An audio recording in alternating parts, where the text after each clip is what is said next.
Okay, അപ്പോൾ ഇന്ന് നമ്മൾ ഓപ്പൺ ചെയ്യാൻ പോകുന്നത് ഞാൻ എന്തിനാന്ന് പറയുന്നില്ല, ഒരു അഡ്വെൻറ്റ് കലണ്ടറാണ്. ഒരു ഗിഫ്റ്റ് കിട്ടിയ ഒരു ഗിഫ്റ്റിൻ്റെ അൺബോക്സിംഗ് ആണ് നമ്മളിന്ന് കാണാൻ പോകുന്നത്. അപ്പം നമുക്ക് തുറന്നു നോക്കിയാലോ.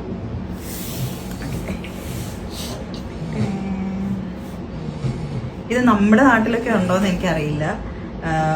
ഇതിനെ അഡ്വെൻറ്റ് കലണ്ടർ എന്നാണ് പറയുന്നത്. അതായത് ഡിസംബർ 25 വരെയുള്ള ഗിഫ്റ്റുകളാണിത്. ഓരോ ബോക്സിൽ ഇതുണ്ട് 1 to 25 വരെയും ഗിഫ്റ്റ്സ് ഉണ്ട് ഇതിൻ്റെ ഉള്ളിൽ.